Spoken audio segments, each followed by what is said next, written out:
ti wà hàn.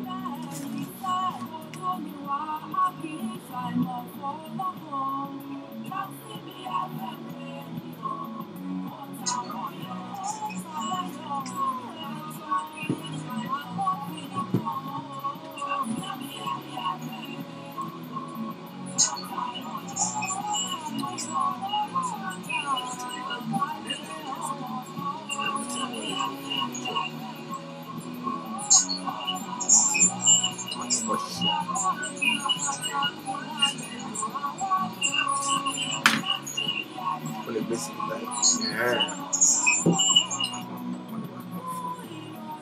Tem mesmo um coxé.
bẹ́ẹ̀ni ọ̀pọ̀lọpọ̀ fàájì lóríṣiríṣiríṣiríṣi ni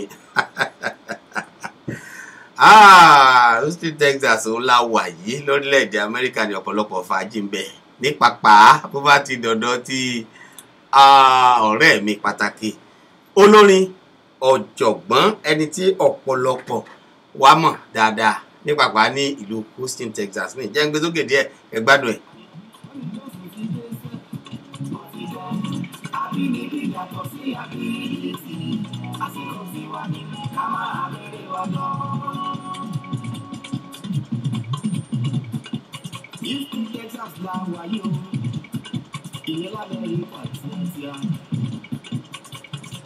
bẹ́ẹ̀ ni Houston Texas la wà yìí lóòótọ́ bẹ́ẹ̀ ni tiẹ̀ rí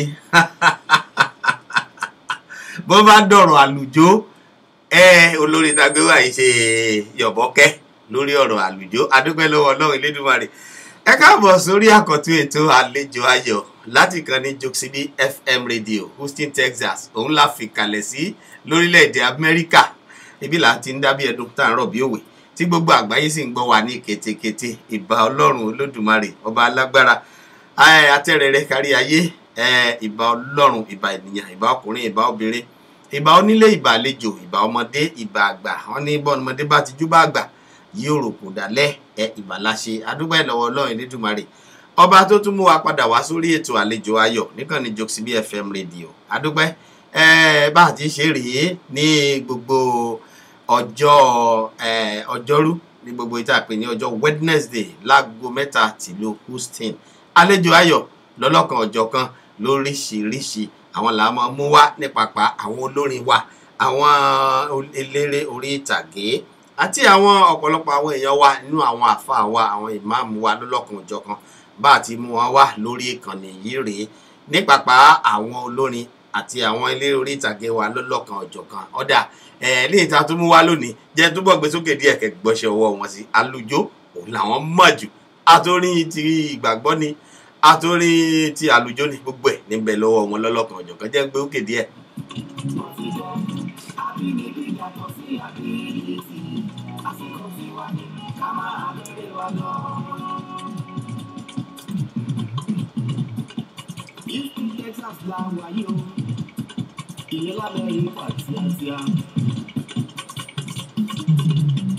ọ̀pọ̀lọpọ̀ fàájì lóríṣiríṣi Houston Texas tiwa Houston ó dàbí Nàìjà àwájà ayé orí lóríṣiríṣi o tó bá dàbí irọ́ ẹ̀bẹ̀rẹ̀ lọ́wọ́ tó yẹ ọmọ sọ́ni bàbá rẹ̀ àná. ó lẹ́ ń gbọ́ iṣẹ́ rí i pé ọ̀rọ̀ rẹ̀ kò fa dandan òun ti ló lè jẹ́rìí lọ́lọ́kan ọ̀jọ̀kan àwọn tí ó mọ̀ jẹ́rìí rẹ̀ ní ti àlùjó adúpẹ́ lọ́wọ́ Ọlọ́run Olódùmarè káàbọ̀ sórí àkọ́tún ètò àlejò ayọ̀ láti kan ní Jokesibi FM radio Houston Texas òun la fi kalẹ̀ sí lórílẹ̀‐èdè Amẹ́ríkà ibi là ti ń dábí ẹdun tá à ń rọ̀ bí òwe tí gbogbo àgbáyé sì ń gbọ́ wà ní ketekete adéwẹ́rẹ́ bí èjì alẹ́ adéwàrà bí èjì òwúrọ̀ adékàtàkàtà bí èjì ìyálẹ̀ta àwárí lánàá àwárí lónìí adúpẹ́ lọ́wọ́ Ọlọ́run Elédùmarè ọba alágbájá orúkọ tèmi Ọmọbọ́lájí ọmọ Akọ́láwọlé ni tòní ó dùn gbọ́ngbọ́n ó tún kàn sí ọ̀pọ̀lọpọ̀ àwọn èèyàn wa láti Houston wọ́n ti ń tẹ̀ ránṣẹ́ lọ́lọ́kan òjọ̀ kan àdúpẹ́ lọ́wọ́ Ọlọ́run Elédùmarè lórí pàwọn ti ẹ̀wọ̀n ọ̀gbẹ́yìn ọ̀dà káwá tó di pé mo mú àlejò ayọ̀ mi wá sórí ètò yìí láti Mexico náà ọmọ gbé sí afẹ́fẹ́ lọ́lọ́kan òjọ̀ kan kẹ́ mọ́ gbóhùn rẹ̀ bẹ́ẹ̀ bá sì láwọn ìbéèrè lọ́lọ́kan òjọ̀ kan tẹ́ fẹ́ jù ránṣẹ́ sóhun náà ẹ lè tẹ̀ ránṣẹ́ ẹ sì lè pè wá sí orí àwọn gbogbo àwọn aago tó wọ inú kúlú tá a wà yìí ojú òpó mẹ́ta lọ́wọ́ bí tá a wà yìí lónìí àkọ́kọ́ 346-400-9821 346-400-9821 ìkejì 832-455-4105 832-455-4105 ìkẹta rẹ̀ 281-406-8830 281-406-8830 bẹ́ẹ̀ bá ti ń pè wá bẹ́ẹ̀ là á mọ̀ jẹ́ yín bẹ́ẹ̀ ni ó ní àlejò ayọ̀ mi ti ń bẹ́ ń kalẹ̀ kò sí tẹ́ bèrè lọ́wọ́ rẹ̀ tí ò ní jẹ́ yín lónìí adúpẹ́ lọ́wọ́ Ọlọ́run Elédùmarè àwọn ẹlòmíì ṣẹ̀ṣẹ̀ ń rí wọn fún gbà àkọ́kọ́ ń gbà míì àwọn ẹlòmíì sì ti ń rí tipẹ́ ń tẹ́ wù kẹ́ ti mọ́ tọ́jú bí ìbéèrè pé ìjọba rọ ọmọkùnrin ń béèrè nǹkan báyìí lọ́wọ́ ẹ̀ adúpẹ́ kó lọ́wọ́ ẹ̀ kálẹ̀ ní ìsìn yóò sì dá yín lóòdì rẹ̀ fútu ọ̀dà kọ́ wá tó di pé atẹsẹ̀ bọ ètò ọ̀hún ní sàn-án ẹ jẹ́ àkọ́kọ́ lọ sẹ́ka polówó ọjà wa lákọ̀ọ́kọ́ ká sáré ṣe ní pápápá ọmọ alájẹ ni wá ẹ ti mọ̀ pé àwa ò fi ọrọ̀ ajé àfi ṣeré ẹ jẹ́ ká sáré dé ẹ̀ka polówó ọjà wa níṣẹ́jú kan à ń bọ̀. Light of the World Mission, Pentecost House, The Church of God, 701 Wichita Street, Fort Worth, Texas 76140 presents Warfare Prayer. Pray until something happens. Push. Theme, Authority on Earth as it is in heaven. Ministering Pastor Robert Summers, founding pastor, Prayer Mountain Creek, Pastor Femi Kajobola, and other anointed men of God. I want to hear your hula, amen. Let the fire go forth. Ministering in Songs, Faith Family Praise Band. Date, Sunday 24th February 2019. Time, 5 p.m. Venue, Prayer Mountain, Mountain Creek, 5950, Eagle 4 DR Dallas, Texas 75249. First building by your left while driving in on the mountain. For inquiries, call +181-777-07416 or email lightoftheworld@gmail.com. Salvation, healing, blessing, and anointing for speed. It is time to bring down revival into your life, family, churches, Dallas, Texas land, and the USA. Maranatha Tours Incorporated presents Holy Land Walk with Jesus in His Land. This January, we are providing you with a deeper understanding of scriptures through unforgettable experience of joy. We will be visiting Tel Aviv, the largest city in Israel, boat ride on the Sea of Galilee, Capernaum, Tabgha, the Mount of Beatitudes, Magdala, one of the oldest synagogues, home of Mary Magdalene, River Jordan, where we will have the opportunity of being baptized, Cana of Galilee, where Jesus performed his first miracle, Mount of Precipice, Mount Carmel, site of Elijah's confrontation with the prophets of Baal, cable car ride to Masada, the Dead Sea, which is 1,300 feet below sea level, the Dead Sea Scrolls site, Jericho, the world's oldest city, the Mount of Temptation, Gethsemane, Upper Room, Tomb of King David, Zion Gate, Rachel's Tomb, Church of the Nativity, the Manger, Dome of the Rock, the Al-Aqsa Mosque, Temple Mount, Pools of Bethesda, Pilate's Judgment Hall, the Way of the Cross, Mount Zion, the Garden Tomb, and lots more. We will also have an opportunity of a group photograph overlooking Jerusalem. Date, September 17th to 24th, 2019. Amount, $2,999 from New York. All taxes and tips included. Registration must be done before April 20th, 2019. Amount, $500. And full payment must be made before July 20th, 2019. Group number for payment is 190901. For further information, please contact Pastor Sarah Johnson on 951-440-6682 or Pastor Janet Omoyeni on 615-500-8351. Email sarahjohnson@yahoo.com or yennyjane@yahoo.com. Join us on this life-changing tour. Ẹ káàbọ̀ padà sórí ètò wa, ètò yín, ètò wa, àlejò ayọ̀. Adúpẹ́ lọ́wọ́ Ọlọ́run Elédùmarè ọba lágbára. Ẹni tí mo gbé wá lónìí, olórin àlùjó, olórin ti ìgbàgbọ́, olórin owó ní kí n tún pè ná orí japa rẹpẹtẹ àbí bó ni olórí gbogbo ṣe. olórí gbogbo ṣe olórí tó yapa rẹpẹtẹ tí ọ̀pọ̀lọpọ̀ èèyàn wá ti mọ̀ tipẹ́ ẹ jẹ́ mọ́ fèyí kí àlejò mi tòní kábọ̀ sórí ètò wa àlejò ayọ̀ lónìí. Àlejò mi òun náà ni olórin tí gbogbo àwọn èèyàn ti mọ̀ Fẹ́mi Johnson tí ọ̀pọ̀lọpọ̀ wa mọ̀ sábà pè ní Piano One. Ẹ bọ̀ káàbọ̀ sórí ètò yìí o bàbá wa. ẹ ṣe olóòtú ẹ kúlé o. Àwọn èèyàn ti ń retí rẹ̀ ọjọ́ ti pẹ́ adúpẹ́ lọ́wọ́ Ọlọ́run Elédùmarè pé àǹfààní ọ̀hún yọ lónìí pé káwọn èèyàn tiẹ̀ tún rí Fẹ́mi Johnson. Jẹ́ ń gbé sórí díẹ̀ káwọn èèyàn gbádùn Fẹ́mi Johnson ọ̀hún kẹrin gbọ́n pa.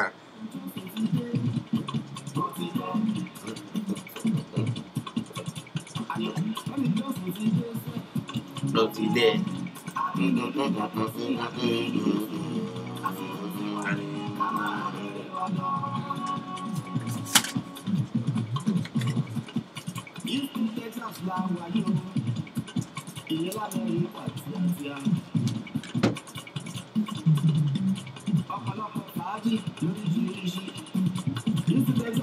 Tiwa Houston ó dàbí Naija àwájà ayé orí lóríṣiríṣi o tó bá dàbí irọ́ ẹ̀bẹ̀rẹ̀ lọ́wọ́ tó yẹ ọmọ Sanni bàbá rẹ̀ àna wọn ní Cameroon pàdé Fẹ́mi Johnson náà kúkú ni l'Amẹ́ríkà níbi. Bẹ́ẹ̀ ni pàdé Johnson náà kúkú ni adúpẹ́ lọ́wọ́ Ọlọ́run Elédùmarè. Mo ní òfin yìí tọ́ ẹ̀yin èèyàn wa lẹ́nu wò nípa iṣẹ́ àti oríṣiríṣi iṣẹ́ míì tí Fẹ́mi Johnson ti ṣe etí gbogbo ọ̀pọ̀lọpọ̀ wa mọ̀ sí Piano One. Tó àlejò mi jẹ́ ń béèrè pé Fẹ́mi Johnson lèmi ń pè ọ́ àmọ́ bá mi dákọ̀ rẹ̀ ń kíkún fún ọ̀pọ̀lọpọ̀ àwọn èèyàn tí wọ́n ń gbọ́ wa ó kọ́ oní kíkún àti táwọn èèyàn mọ̀ ẹ́ sí yapa lọ́tún ni yapa lósì ni ọmọ ìlú tó jẹ́ ìyẹn nídìílé ìyá nídìílé bàbá nítorí nígbà míì wọn ní ìdílé ìyá yóò yàtọ̀ sí ti bàbá ìlú sì lè yàtọ̀ lóòótọ́ bá dákọ̀ ẹ̀ ń kíkún àti ọmọ ìlú tó jẹ́ níbi àti alọ́hùn ní Nàìjà. ká tó máa bẹ́ẹ̀ tó lọ gbogbo aráalé Olúwafẹ́mi Johnson mo forí kí wọ́n. Bẹ́ẹ̀ni. Olúwafẹ́mi Johnson àdèyí ọ̀kín mo kẹ́fìrí bọ́ọ̀dì yìí o nílé lóko àti lẹ́yìn yóò di níbikíbi tẹ́ ti ń gbọ́ wa l'Amẹ́ríkà ní London ní àti ní Nàìjà ní àlàáfíà Olúwa a máa bá gbogbo yín gbé àdèyí ọ̀kín mo kẹ́fìrí bọ́ọ̀dì yìí o. tó orúkọ tèmi ní Olúwafẹ́mi Johnson gẹ́gẹ́ bọ́n ṣe dárúkọ mi mo jẹ́ ọmọ bíbí ìlú Fìdítì ní ìpínlẹ̀ Ọ̀yọ́ ní orílẹ̀-èdè Nàìjíríà. Iṣẹ́ orin ni èmi yàn láàyò gẹ́gẹ́ bí olóòtú ṣe béèrè bẹ́ẹ̀ ni bó ṣe dá wọn lóhùn. ngbà ń sopọ̀ rẹ̀ yìí nìsín àwọn ẹlòmíì àwọn èèyàn míì tún máa ń pè ọ́ ní ngbà mo là mọ́ Piano One àwọn èèyàn ní kéde ebébí pè ní Piano One ò mú mọ́ kẹ́ ẹ̀. Bẹ́ẹ̀ni sọ́ba lọ. ó bá lọ torí wọ́n ní nǹkan tí àwọn èèyàn bá mọ̀yàn mọ́ òun náà fi ń pè yín. òun náà fi ń pè ní. ìnagijẹ mi tán lóyìnbó ń pè ní nickname. òun ló ń jẹ́ Piano One. Piano One. Bẹ́ẹ̀ni. Ọ̀dà jẹ́ béèrè rẹ̀ ní sànsàn ṣé ìdílé ìyá àbí ìdílé bàbá ni wọ́n ti ń kọrin ní àbí báwo lórin ṣe wáyé sínú tí wọn náà fi dẹni tó sọ pé iṣẹ́ orin mo fẹ́ yàn láàyò gbogbo lórin ti bẹ̀rẹ̀. ẹ ṣe olóòtú bàbá tó bí mi lọ́mọ olórin ni nídìílé ìyá tó bí mi onílù ni wọ́n bẹ̀. ó sì yàn. so tí ó bá fẹ́ dàbẹ́ ni pé mo fẹ́ forin dáhùn má sọ wípé bàbá tó bí mi orin níṣẹ́ wọn ìyá tó bí mi ìlù níṣẹ́ wọn èmi gangan mo wá dolórin ẹ̀yin tẹ́ ń gbọ́ mi ẹ wá dóníjó. so bó ṣe rí nìyẹn. so bàbá gangan ní bàbá tó bí ọ gangan olórin làwọn fúnra wọn. bẹ́ẹ̀ni orúkọ wọn náà ń pè ní kọlọba mi fọrọkẹ wọn náà ń pè ní Prince Adéayọ̀ ní ìlú Ìbàdàn ṣùgbọ́n wọ́n ti jọ́lọ́run ní pé ní ìwọ̀nba nǹkan bí ọdún mélòó kan sẹ́yìn. Ọlọ́ba mi fọrọkẹ wọn. ẹ láṣẹ Elédùmarè ọlọ́ọ̀ba fọrọkẹ bàbá pé torí tí bàbá náà bá ń gbúrò tí wọ́n ń gbúrò wọ̀ náà wọ́n máa wò pé ọmọ yìí ò jẹ́ kí iṣẹ́ yìí wọ́n jí kó jẹ́ kó parẹ́ nítorí àdúgbò irú orin wo ni bàbá ń kọ. orin jùjú ni bàbá mi ń kọ orin ìyá pure jùjú ni wọ́n ń kọ àwọn jùjú wọ́n máa gbé gìtá dání bí àwọn ọ̀gá wa bí àwọn bàbá wa King Sunny Adé àwọn yes bí àwọn bàbá wa Òbí so irú àwọn orin táwọn kọ nìyẹn. táwọn kọ nù bẹ́ẹ̀ni àdúpẹ́ ó dà kápọ̀ bórin lé báyìí. bẹ́ẹ̀ni. ṣé o tún wá kọ lọ́dọ̀ bàbá ṣé bàbá máa mú ọ jáde lọ kọrin bí wọ́n bá ń lọ ni àbọ̀ wá wùwọ́ gan ni wọ́n jókòó lójókòó tí ó rìn pé jẹ́ iṣẹ́ tí bàbá mi ń ṣe rè jẹ́ kí èmi náà máa jí gbọ́ ni báwo ni iṣẹ́ orin ṣe bẹ̀rẹ̀ ṣe ọlọ́gà. àdúpẹ́ lọ́wọ́ Ọlọ́run ẹ jẹ́ àmúlẹ̀ ọ̀kọ̀ọ̀kan. ọ̀dà ẹ ti nǹkan tẹ́ kókó ẹ ti tó ó ti tó bí ìbéèrè mẹ́rin. torí ìwọ tó ti bá ń lé nìsín kọ̀ wá jẹ́ kí n mọ̀ ibo lorin ti bẹ̀rẹ̀. ṣíṣẹ̀ ń tẹ̀lé ni. bẹ́ẹ̀ ni bó ṣe bẹ̀rẹ̀ ni pé lákọ̀ọ́kọ́ ilé olórin la bí mi sí so láti kékeré láti ìgbà tí mo ti ń lajú mo borin lé ni mo bá jìtá nulé mo bá keyboard nulé mo bá lù mo bá everything nulé so easily ni mo mọ nǹkan tó ń pè ní musical instrument pé lélẹ́yìí o jìtá lélẹ́yìí o so lẹ́yìn ìgbà yẹn èmi gangan fún ara mi ò sọ pé mo fẹ́ kọrin tẹ́lẹ̀ lọ́kàn ara mi sójà ló wù mí kí n ṣe bẹ́ẹ̀ ni máa sọ fún bàbá mi kọ́ ló máa rò pé sójà ló dẹ̀ wù mí kí n ṣe o àwọn àwọn òkè òkè whatever ibi tó rí bá ti tiẹ̀ sí attention ló wù ọ́ bọ̀ ìgbà tá a máa bá lọ bá bọ̀ mo rí pé mo land ara mi sí school of music so di pé ńgbà tí máa lọ wọ ilé ẹ̀kọ́ gíga so music ni mo lọ ṣe double major mi ò fi kankan là so ẹ̀jẹ̀ rùn so àti bẹ́ẹ̀ mo ti gbé kínní ẹ̀ practically ni mo ti ń ṣe láti department àti nkọrin so bẹ́ẹ̀ni kan bá ní nǹkan àlọ́ kọrin fún ọ so ká má bòpò lọ lé olóró ká ṣàtò mọ nǹkan tó ṣẹlẹ̀ alábọ̀rùn ó sáré dẹ́wù tó tó wé wẹ́rẹ́wẹ́rẹ́ tó tó ṣe bí òwe ẹ̀yìn Yorùbá o. ó pà mí alábọ̀rùn gbàbẹ̀ ó di ẹ̀wù nígbà tí jápélé ló ti bá wọ́n ní ọmọ ìbá pèlè ìyá ẹ̀ kó ṣàṣọdá ẹ̀rọ ọ̀yàndá lóòótọ́ jẹ́ gbọ́ díẹ̀ nú àwọn àlùjọ ìjẹmú ìwọlé piano.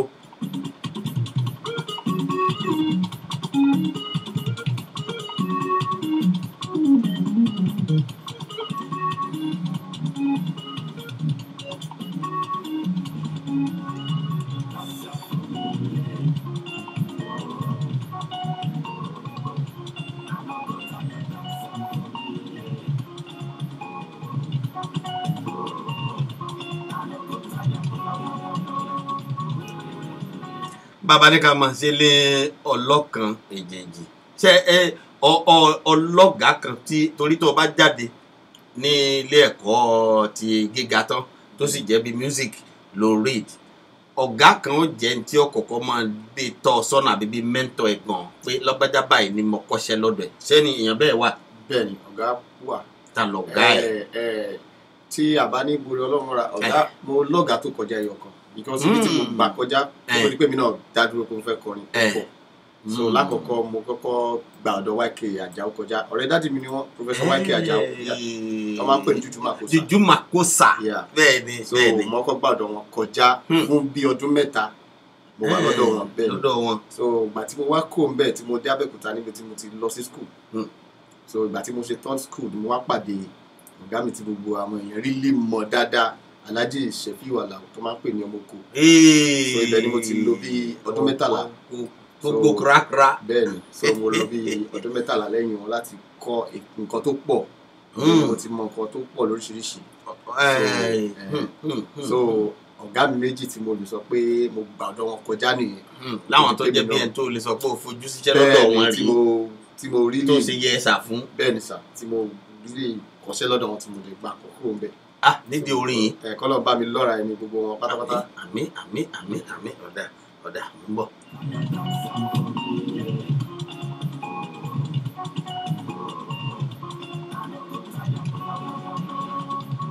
ọ̀dà ní àtìgbà tó ti wá kúrò lọ́dọ̀ Sefiu Alao báwo ni ìrìn àjò ọ̀hún ti wá rí. a dúpẹ́ lọ́wọ́ Ọlọ́run olóyìnbó a sọ pé so far so good so a dúpẹ́ lọ́wọ́ Ọlọ́run ibi tó sìn wá dé ibi tó ti sìn wá bọ̀ ibi tó mú wá dé ibi tó dẹ̀ mú wá lọ. ibi tó sì mú wá lọ. ọpẹ́ ní gbogbo ẹ̀. ọpẹ́ ló bá dé. Bẹ́ẹ̀ ni ọpẹ́ ló bá dé. àdúpẹ́.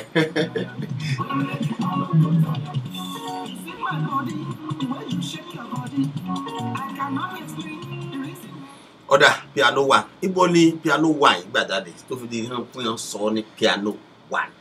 Ẹ ṣé o, mo láìkì ìbéèrè tẹ béèrè yẹn gan-an, ìbéèrè tó dùn mọ́ mi inú gbà ni. tó Mo ní ọ̀gá kan bí báyìí, mi ò kọ́ sí orin lọ́dọ̀ tàwọn ṣùgbọ́n ọ̀gá mi bàbá mi ni wọ́n.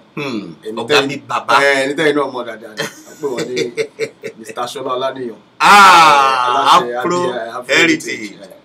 Kábíyèsí o. Ìgbà tí mo kọ́kọ́ dé gbà yẹn, so mo normally everybody mọ̀ kó máa ń play piano, mo play guitar. So mo wá sọ fún ọjọ́ kan mo dẹ̀ fẹ́ ra mọ́tò.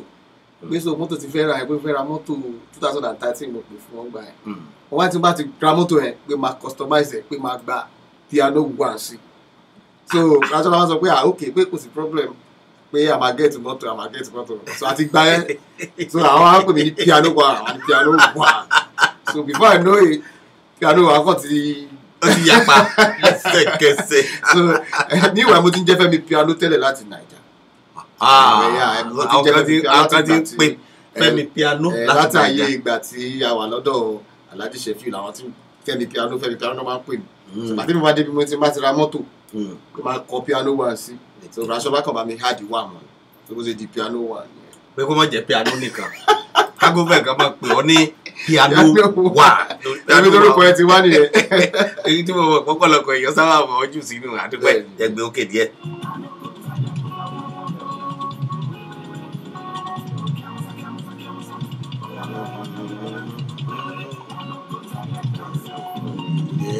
ọ̀dà bàbá ní ká béèrè ní ọlọ́kan ọ̀jọ̀kan báyìí àwo yín ó ti tó mélòó ní orí àtẹ.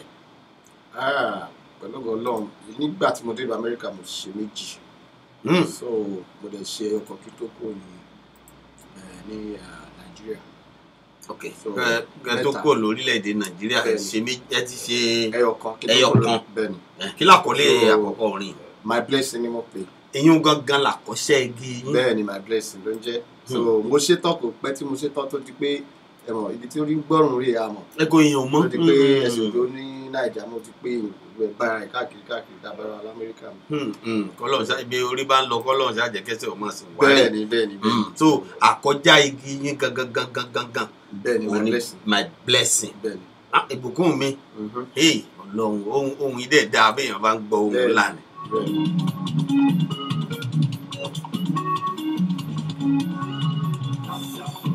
èwo lẹ fi ṣe kejì ẹ wo ló tẹ̀lé ngbẹ dá Amẹ́ríkà ń bí lè kejì tó gorí àbí.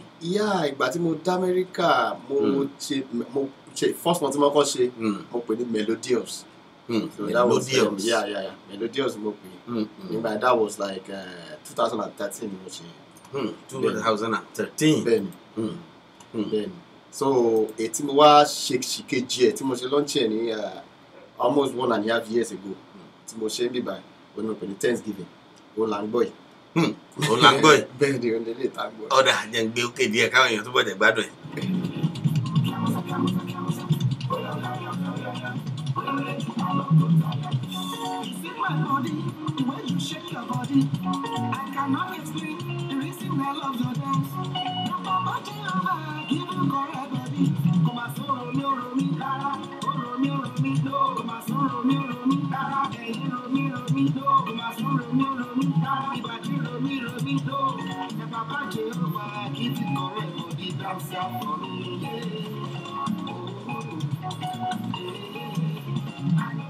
bàbá ní ká mọ̀ gbọ́ lọ àdìgbò sórí ọ̀rọ̀ béèrè bí ìtókù tí mo mú bọ̀ adúpẹ́ lọ́wọ́ Ọlọ́run Elédùmarè ẹnìkan ní bóyá ara àwọn olólùfẹ́ wa Ayọ̀ọ́lá Kẹ́hìndé wọ́n ní piano one wọ́n ní we expecting your video soon o bro.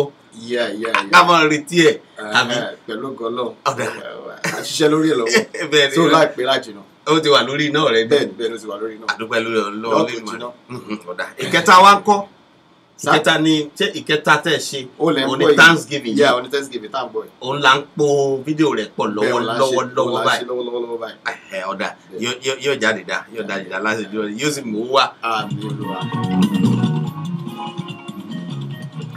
ọ̀dà láti gbẹ ti bẹ̀rẹ̀ iṣẹ́ orin yìí bí àwọn dojúkọ wo lẹ ti rí lọ́lọ́kan ọ̀jọ̀kan torí bó ti wù kó rí bí gbèsòmọ funfun ó wà dúdú díẹ̀ ó wà lẹ́gbẹ̀ẹ́ báwo ni ó ti ṣe rí nígbà wà Nàìjíríà ni tẹ́kọ̀ọ́ bẹ̀rẹ̀ láàyè ara yín ni àbí ńgbà tẹ́ tún máa débi. ṣe tá a bá ní ká bẹ̀rẹ̀ yẹn ọ̀rọ̀ pọ̀ lówe kọ́bọ̀ ṣùgbọ́n gẹ́gẹ́ bí gbogbo wa ṣe mọ̀ kò sí bí ẹ̀pọ̀wé kan sí ẹni kò sí bí ojú ọ̀run ṣe funfun tó sọmọ dúdú díẹ̀ yóò wà bẹ́ẹ̀ oríṣiríṣi ìdojúkọ tí yóò ti rí sọ́tọ̀ ìtẹ̀yìn ti rí. ṣé ìta lè sọ fún yàn àbí ìta gbọ́dọ̀ sọ tó jẹ́ èso inú ẹ̀kú àwòrán ọpẹ́ kan ni pé ṣẹ́rí sometimes tí ẹ bá ní kí ẹ máa sọ gbogbo àwọn ìṣòro téèyàn ti dojúkọ ńgbà kan bí ìgbà téèyàn glorify èṣù ni so inú ẹ̀ máa dùn pé ok àṣojú ẹ̀ ń gbà ẹ̀ so the best ni pé ká dúpẹ́ lọ́wọ́ Ọlọ́run pé ogun yẹn kò borí wa gbogbo dojúkọ yẹn èèyàn sì jà ó sì bọ̀ nú ẹ̀ so and life goes on ó sì ń lọ náà ni so ká dúpẹ́ lọ́wọ́ Ọlọ́run táwọn ní ká máa sọ ti dojúkọ ní kóńbi torí mo mọ̀ pé ńgbẹ́ kó Naija káwọn ọmọọṣẹ́ wá láti Nàìjíríà ńgbẹ́ débi àti kọ́ ọmọọṣẹ́ jọ ò sì rọrùn torí orí tútù orí gbígbẹ. kò tẹ̀ sọ ọmọọṣẹ́ l'Amẹ́ríkà everybody lọ̀gá ara ẹ̀ kálukú lọ̀gá ara ẹ̀ bẹ́ẹ̀ ni everybody lọ̀gá ara ẹ̀ onígangan ọ̀gá ara ẹni ẹni tó máa play keyboard fún ẹ chairman ni ọ̀gá ara ẹni so drummer ọ̀gá gan ni ìdí ó gbèrí gbogbo ètò lórí ọ̀gá everybody so báńdì Nàìjíríà Amẹ́ríkà ó dàbẹ̀ ni pé àgbájọ ọwọ́ ni kò sí pè mí lọ̀gá so tó bá níwọ̀ lọ̀gá ìjọ tó bá dẹ̀ pé wọ́n tó bá dẹ̀ ló wà á dẹ̀ máa dọ́gà ẹ̀ sí fúnra ẹ̀.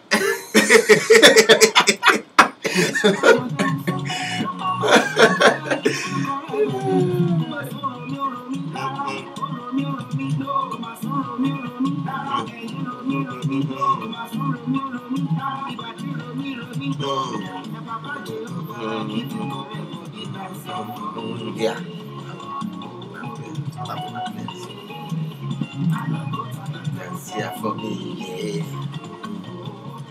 Bẹ́ẹ̀ ni àwọn èèyàn wa lọ́kàn jọ̀kan adúpẹ́ bẹ́ẹ̀ tí ń darapọ̀ mọ́ wa ẹ mọ káàbọ̀ sórí ètò wa àwọn èrò ti pọ̀ rẹpẹtẹ ní ojú òpó lójú là lóríṣiríṣi ara wọn náà ni ìyá wa Dúdú Diamond owó kò níran adúpẹ́ ẹ káàbọ̀ sórí ètò wa Adéwálé Gbàdàmọ́sí Adéyẹmí ẹ káàbọ̀ sórí ètò ọ̀hún bàbá wa Akínláoyè wọ́n ní ọ̀rẹ́ mi àtàtà tell them that you are ọmọ ìyá alákàrà o ṣé ọmọ ìyá alákàrà ni. àwòtọ́ ni ní fìdítì mo gbé dàgbà so grandma mi àkàrà ń tà. tọ́dọ̀ ìyọ̀dọ̀ ìyá àgbà ló gbé dàgbà. ìyọ̀dọ̀ ìyá àgbà ni o. ọmọ ìyá àgbà ni o.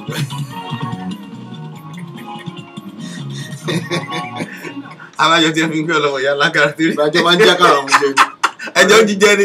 ọ̀rẹ́ mi ni. pẹ̀lú bàbá wa Akínláoyè. àjọ máa ń mọ̀. o ti ń jẹ́wọ́ bọ̀ díẹ̀ adúgbò pé ìyá àgbà ti lọ síbi bí wọ́n yẹ pé ìyá àgbà wà láyé wọ́n ní àṣẹ pọ̀ lẹ́nu ẹ̀ tẹ́ ìjẹ́ kákàrà yóò tó.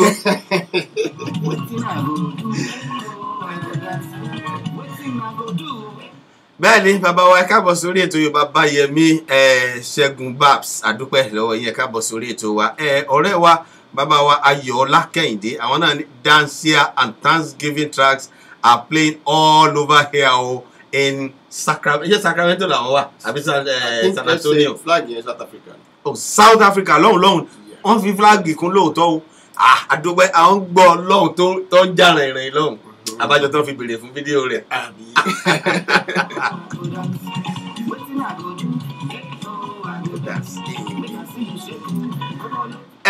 adúpẹ́ lọ́wọ́ Ọlọ́run Elédùmarè ẹ̀yin tẹ́ wà ní South Africa ẹ lè pè wá wọlé sórí ètò yìí tẹ́ bá ní béèrè kàbí méjì tẹ́ fẹ́ béèrè lọ́wọ́ àlejò Ayọ̀mí ọ̀bẹ ní ojú fọ́nrán tẹ́ lè pè wọ́n sí òpó mẹ́ta lọ́wọ́ ojú òpó mẹ́ta lọ́wọ́ inú kulu tá a wà yìí 346400981 outside America ẹ̀sán ní +1 kẹfìsì ẹ pè wá sórí ètò yìí òun náà ń bẹ ní ìbéèrè tẹ́ ti ń wá láti béèrè lọ́wọ́ rẹ̀ tipẹ́ ẹ béèrè lọ́wọ́ rẹ̀ yọ̀ọ̀dà yín lóhùn lẹ́sẹ̀kẹsẹ̀ ni ojú òpó kejì 832-455-4105 ni 832-455-4105 ẹ tún lè pè sí ojú òpó kẹta 281-406-8830 bẹ́ẹ̀ bá ti ń pè wá bẹ́ẹ̀ la mọ̀ jẹ́ Thanksgiving là ń gbọ́ lọ́wọ́ tó gbóná tó ṣe fẹ́lifẹ́li.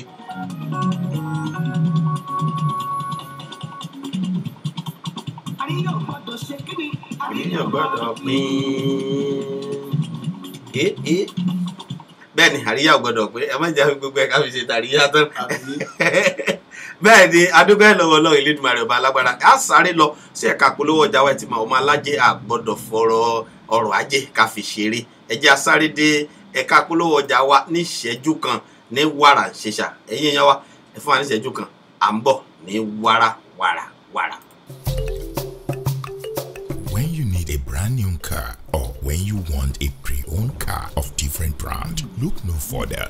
Call 832-807-3581. Lekon or Lalekon, the floor manager at Sterling McCall Toyota Center, will get you a good deal. Walk in and ask for Lekon or Lalekon at the front desk. See him and get the unbeatable deal on new and used cars. 2 years tire rotation, bumper to bumper, up to 36,000 miles. 2 years free oil change and full service care. Lekon or Lalekon is the only one that can get you the best deal at Sterling McCall Toyota Center, 9400 Southwest Freeway, Houston, Texas 77074, or email him at lageshin@sterlingmccalltoyota.com. Call him on 832-807-3581. Lekon or Lalekon, Eniba Mona La Tele. Whether you have a bad or good credits, call him now and you surely love the deal.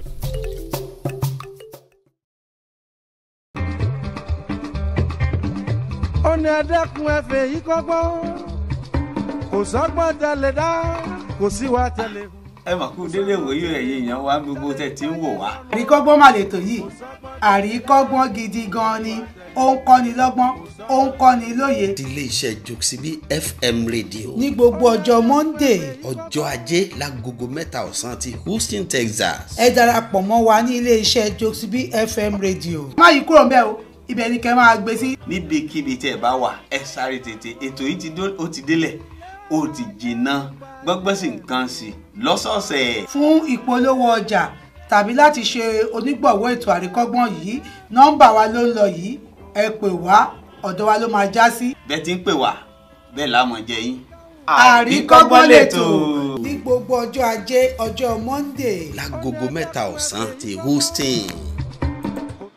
tó ẹ káàbọ̀ padà sórí ètò wa àlejò ayọ̀ àlejò mi pàtàkì tí mo nílò ní òun náà ni ọ̀gbẹ́ni Fẹ́mi Johnson tí gbogbo wa mọ̀ sí Piano One. Inú mi dùn àwọn èèyàn tí ẹ ti ń kàn sí láti South Africa àwọn tí ó sì pàápàá náà àwọn náà ọ̀gbẹ́yìn wọ́n ń kàn sí lọ́lọ́kan òjọ̀kan ní jẹ́ kí n wá béèrè lọ́wọ́ Piano One. À ń retí nǹkan kankan tí ẹ fẹ́ gbé kaná fún ti àyájọ́ olólùfẹ́ tá a pè ní Valentine Day. Kí ló ń bọ̀ kí ni ká retí látọ̀dọ̀ yín tí mò ń wò tó dà pé ó ń bọ̀ dẹ̀dẹ̀dẹ̀ nísìn kí ni ká retí. àyájọ́ olólùfẹ́ a fẹ́ dá àlùjọ bolẹ̀ lọ́la ni.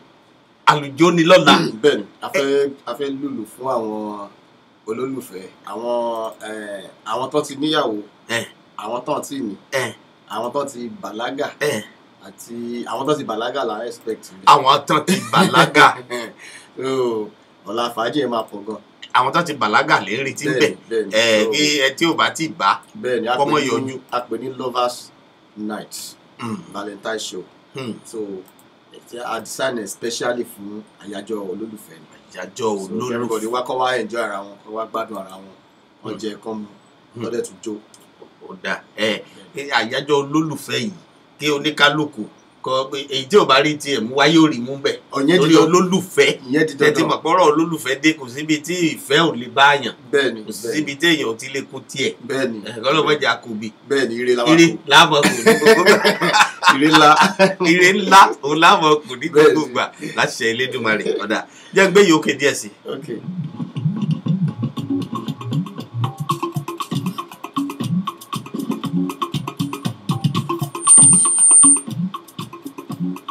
Ìdájọ́kè.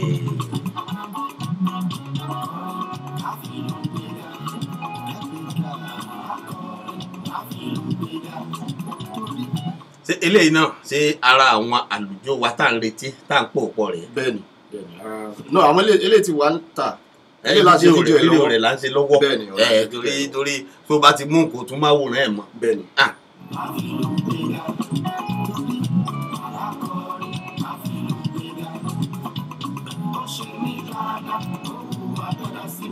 bàbá Elédùmarè bàbá mi ẹ ṣé o ẹ ṣé o. Akọrin àfihàn gbéga ìlànà akọrin kọrin àfihàn gbéga. Which kind of be this o? Which kind of be this o? ọ̀dà bàbá ní ká wò ó ní ẹnì kíní ẹnì kejì ẹnì kẹta bí àwọn wo lẹ lè ní ẹ lè gbàgbé láéláé lọ́nà iṣẹ́ yìí tí wọ́n ti jẹ́ bí olùrànlọ́wọ́ àbáwọn tí wọ́n jẹ́ bí mẹ́ńtọ̀ fún yín tẹ́ ń wò bí àwòkọ́ṣe. nídìí iṣẹ́ táwọn yìí. nídìí iṣẹ́ yìí gan torí iṣẹ́ tí ọba mówó wá yóò lò olùrànlọ́wọ́ nú. bẹ́ẹ̀ni àwọn èèyàn pọ̀ lóríṣiríṣi ṣé àwọn tí àkọ́kọ́ dé sí lọ́wọ́ ńgbà tá a kọ́kọ́ dé tí mo kúrò ní abẹ́ bàbá àti ìyá mi tí mo dábẹ́kúta sáwọn ìlà fẹ́ sọ ni àbí àwọn tá a dé sí lọ́wọ́ ńgbà tá a dé lọ Amẹ́ríkà so both bí níbí àti ní Nàìjíríà àwọn èèyàn pọ̀ tán jẹ́ fẹ́ pé a lè gbàgbé wọn àwọn tó ti kú wà nù wọn àwọn tó sì wà láyé lákọ̀ọ́kọ́ ti rí ibi tọ́lọ́run fẹ́ tó wá. bẹ́ẹ̀ni lákọ̀ọ́kọ́ ẹni kan tí mi ò lè gbàgbé ẹni ẹ̀kọ́ náà bá mi fọ̀rùn kẹ́ wọ́n orúkọ ẹ̀ ní Túndé Ṣóyẹ̀bí so olórin ni lábẹ́kúta olórin ni bẹ́ẹ̀ni ọdẹ ìgbà tí wọ́n kọ́ dé ẹni mo kọ́kọ́ mọ̀ kó tó di pé mo mọ Alhaji Sefiu Alao bẹ́ẹ̀ni so gbogbo wọn irú àwọn Mr. Túndé Ṣóyẹ̀bí tá a sọ yìí a kọ́ nǹkan tó pọ̀ lọ́dọ̀ wọn gan yẹ bẹ́ẹ̀ni ẹni tó bá jẹ́ ọmọ Abẹ́òkúta tàbí tó máa ń gbórin Abẹ́òkúta gan ẹni tí mo sọ yẹn máa mọ̀ àmì tán pé Túndé Ṣóyẹ̀bí bọ̀ ó ti kú sí so ilé kejì nígbà tá a dé lùi àwọn tá a dé sí lọ́wọ́ irú Mr. Ṣọlá Ọláníyàn tí mo dárúkọ lẹ́ẹ̀kan kábíyèsí nù bẹ́ẹ̀ni kábíyèsí nù irú àwọn First Omega Adésẹ̀móyè First Omega wọ́n ṣe nǹkan tó pọ̀ nígbà tá a ti mọ̀ bí kankan Omega káàkiri ìgbìmọ̀ náà ń pè fingaliki o ìbẹ̀ náà ń pè bí sólẹ́ǹtì o ìbẹ̀ náà ń pè bí nut o tá a ti mọ̀ bí kankan àdúpẹ́ lọ́wọ́ wọn àdẹ̀lẹ́ gbàgbé wọn láì tí bèlà ò fi funfun so àwọn míì náà wà tẹ́ pé mi ò lè dárúkọ wọ́n pọ̀ lóríṣiríṣi ó pọ̀ rẹpẹtẹ ní rẹpẹtẹ pé àwọn ará church ní ká sọ ni àbí àwọn tó ń wá show tó yẹ pé tó bá ti gbọ́ tó bá ti lu kẹ́kẹ́kẹ́ báyìí wọ́n ti dé bẹ́ẹ̀ ni so àdúpẹ́ lọ́wọ́ everybody gbogbo àwọn tí mo dárúkọ àtàwọn tí mo lè dárúkọ ajá ò gbọ́dọ̀ gbàgbé olóore bẹ́ẹ̀ ni wọ́n ṣe púpọ̀ lọ́rọ̀ wa tó dúpẹ́ lọ́wọ́ wọn. kò sẹ́ni tí ò rí pa díẹ̀ kó nínú ọ̀rọ̀ ẹ̀ ní pápá wọn mi tí wọ́n bá ti ń gbọ́ pé piano one ló máa play ń bẹ̀ yẹn lálẹ́ yìí àmọ́ gbọ́dọ̀ débẹ̀ àwọn gan látó bọ̀ ìgbóríyìn fún wọn. bẹ́ẹ̀ni.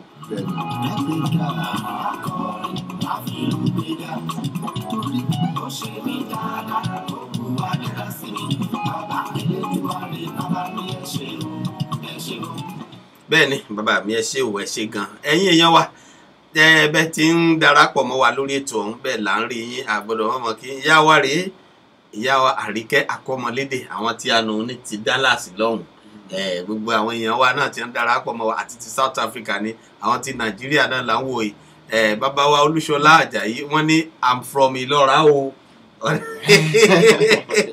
ẹgbẹ́ ìlú wa nìyẹn àkó lè mọ̀ pé aráalé wájà o Samis Dayọ̀ Agboola àwọn náà ní ẹ kú iṣẹ́ ọpọlọ o tó ẹ ṣeun bàbá wa Adéníyì Tolúlọpẹ́ Olúfúnwá wọ́n ní princess is owing me a Valentine gift to order èyí jíṣẹ́ fún princess Babádélé lórí ọ̀rọ̀ tá à ń sọ lẹ́ẹ̀kan jẹ́ ń gbé sí ojú ìwòran àwọn èèyàn wa kí wọ́n rí n tá à ń pè ní alẹ́ àjálẹ̀ olólùfẹ́ a pè ní Valentine show lovers night àbí. bẹ́ẹ̀ni ọ̀dà kí ni ká retí torí ojú gbogbo à ń bẹ lọ́nà lọ́la ẹlòmíì pàpà ọmọ bíi tí ó lọ lọ́la tí ó ti lè sọ fún ìyàwó ni àbọ́kọ ni pé ó ṣeun tó dúró tì mí láti jọ yìí nítòní èmi náà fẹ́ jẹ́wọ́ fún ọ bí ìfẹ́ ti ń rí nínú ayé mi kí n ká retí lọ́la bàbá wa bẹ́ẹ̀. bí Fẹ́mi Johnson bá ń pèdè máa bẹ̀rẹ̀ jó tí n bá ti gbórin àtìlù máa pàtẹ́wọ́ àlùjọ rẹpẹtẹ tún gbàgìdì àwọn mami askaya tó yapa inspiration ló bá dé so ọ̀la yẹn àlùjọ rẹpẹtẹ tún gbàgìdì bẹ́ẹ̀ni àwọn mami askaya tá à ń sọ yẹn ẹni tó bá débẹ̀ lọ́la ló máa mọ̀ ní òní sọ yẹn lórí afẹ́fẹ́ àwọn mami askaya tó yapa ó pọ̀ àwọn kan máa ń pè paparazzi bàbá tó bá débẹ̀ lọ́la àárín gbogbo ẹ̀ so jíjẹ dẹ̀ wà mímú tún wà. bẹ́ẹ̀ ni oko aláta ìta fẹ́ ṣe yẹn. wọ́n jàjẹ́ yó. mi bá ní kí n dárúkọ bí ta fẹ́ ṣe bọ̀ mi mọ̀ bá wọn gbowó fún yín. gbé yájá wa sí i kálímọ̀ yá ti pàdé ẹ̀. bẹ́ẹ̀ ni Café de Vive. Café de Vive ó lẹ́wọ̀ lórí Café de Vive ó lẹ́wọ̀ lórí àtẹ ẹ̀yìn yẹn wa. Bisonet and Howell Sugarland ló wà. ó wà lórí Bisonet by Howell Sugarland. bẹ́ẹ̀ni nílùú Houston, Texas ní. bẹ́ẹ̀ni àwọn tí wọ́n sì wò wá wù wọ́n bí káwọn darapọ̀ mọ́ kí wọ́n fàlùjọ kí wọ́n fi kó lólùfẹ́ wọn pé ó kú ìtọ́jú àwọn àmọ́ a lè gbé sórí ìfọ́nrán náà fún ẹ náà káwọn ọmọ wò wá. a lè ṣe live. àbí live ọ̀gbẹ́yìn tó ọ̀la ká mọ̀ retí ẹ̀ pẹ̀lú gbọ́dọ̀ lágbára Elédùmarè 14165 Bisonet Street ní Suite P Houston, Texas ní bíbá yìí ibi ni ká ti jọ fi ṣe ìgbádùn. àlùjọ máa ti bẹ̀rẹ̀ látago 8. aago 8 ni. 8 ni díjọ Jímọ̀. kò sí South African time má bàa sọ pé kílẹ̀ ò bora kílẹ̀ ò ṣe kinní kan ọ̀rọ̀ tó bá ti jẹ́ tó lólùfẹ́ èèyàn gbọ́dọ̀ fo lólùfẹ́ rẹ̀ kó fi hàn fáyé rí kó ní kálukú jọ yọjú síbẹ̀ bólólùfẹ́ rẹ̀ wá kó gbádùn tún gbá wà àlùjọ wà lọ́lọ́kan ọjọ́ kan kò sí irú orin tí wọ́n béèrè fún tí yóò yapa ìwọ kọ́ yìí piano wà ní ọ̀dà jẹ́ fi béèrè kan ìkókó tó wá di pé àrọ̀rà mọ̀ ṣe ń wẹ́rẹ́wẹ́rẹ́ jẹ́ béèrè pé orin tiẹ̀ gangan àti irú àlùjọ tiẹ̀ kí ló kọ́ tá a pè àwọn ẹlòmíà ní tòun gbá ẹlòmíà ní kinní kan fújì ẹlòmíà ní kinní kan jùjú àfúró jùjú àti ríyọ irú kí ni ká orúkọ títì ẹ gan lórí tí wọ́n kọ àbálùjọ tiẹ̀. máa sọ fáwọn ìtàn máa ní irú bèrè tẹ bèrè. ó ti wáyé rí. ó ti wáyé rí. so mo wá sọ fún wọn pé if you want tẹ bá fẹ́ fún irú orin tèmi lórúkọ ẹ ṣá pè ní diversion. because oríṣiríṣi là ń kọ so diversity yẹn gangan ló mú wa stand out ló mú wa yàtọ̀ sáwọn tó kù because kò sí nǹkan tí a lè kọ tẹ́ bá ní ká kọ fújì a kọ tẹ́ bá ní ká kọ reggae a kọ tẹ́ bá ní ká kọ hip hop a máa kọ tẹ́ bá ní ká kọ orin ayé àtijọ́ a máa kọ a tún kọ àpàlà. àpàlà náà tún yọ. àpàlà wà. kò tiẹ̀ sí kò sí bẹ́ẹ̀ yẹn. tẹ́ bá gbọ́ rẹ́kọ̀dù mi tí à ń gbọ́ tí à ń ṣe fídíò ẹ̀ lọ́wọ́ ibì kan wà tí mo ní you sweet my body the way you roll your body. I cannot explain the reason I love your dance. Na Papa Jehovah give you correct body. Kò máa so romi rárá, ó romi no. Tẹ́ bá wo aspect yẹn máa fẹ́ rí kó fẹ́ lọ bí afro hip hop. So tẹ́ bá tún gbọ́ mi níbi nínú rẹ́kọ̀dù yẹn náà. Nínú tó ní táǹkì mi náà. Ẹ tún gbọ́ Jésù lóluwà I praise you ìyẹn wà bẹ́ẹ̀ lọ́tọ̀. So gospel wà bẹ́ẹ̀ Fuji wà bẹ́ẹ̀ so ẹ ṣàpè ní diversion Fẹ́mi Johnson and his diversion. Juju music hey diversion ló bá dé kò sí kò sọ́nà bí tán fẹ́ kán ṣe béèrè fún tán bá nílùú bẹ́ẹ̀ni torí èmi náà wò pé bó bá tiẹ̀ tún máa sọ̀rọ̀ ti fújì ibi o tó ti darapọ̀ mọ́ bá ti ń dọ̀rọ̀ ọmọ oko o ti mọ̀ pé ìwọ́kọ̀ yìí ṣẹ̀fíù ọlọ́ rẹ̀ ni fi jọ bí ìwọ́kọ̀ yìí.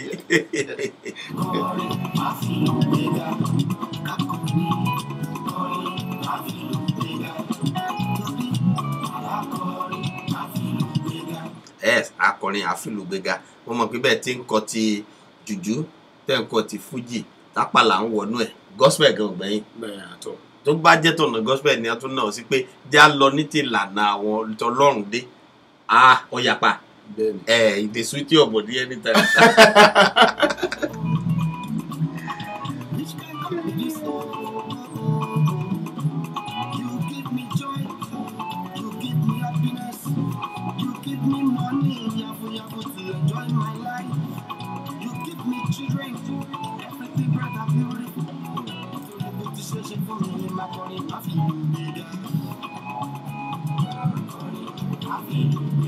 bẹ́ẹ̀ ni kakọrin káfílùgbẹ̀gà ni adúpẹ́ lọ́wọ́ Ọlọ́run Elédùmarè ọba lágbára ẹ má jẹ́ àgbàgbé ẹ̀yin èèyàn wa àṣálẹ́ olólùfẹ́ tọ̀la àdúpẹ́ ẹnìkan pè mí bá ń fọwọ́ gbé ń bẹ̀rù rárá bá ń gbé ní ọwọ́ bíi káwọn èèyàn wa kí wọ́n lè gbọ́ wa ẹ mà kú dédé ìwòyí o bá mi gbé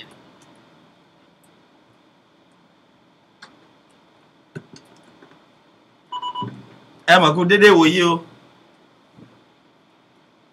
jẹ́ ń gbọ́ wa ọ̀dà ẹ tún lè pè wá ètò tẹ̀lé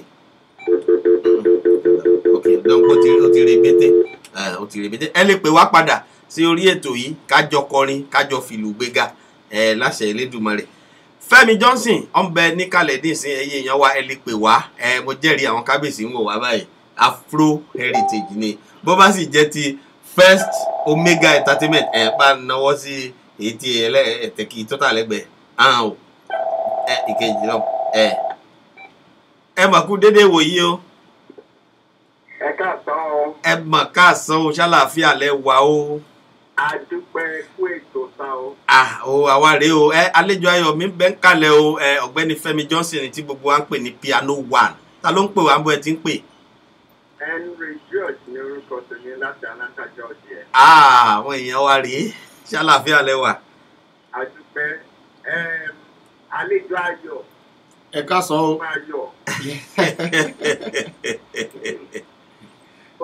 olórúkọ ẹ̀yin náà jẹ́ Olúwafẹ́mi tí Olúwa that's my Yorùbá name. Olúwa ṣe o. àsanwó orúkọ fúnra wọn báyìí o èdè òkìtẹ́ piano o.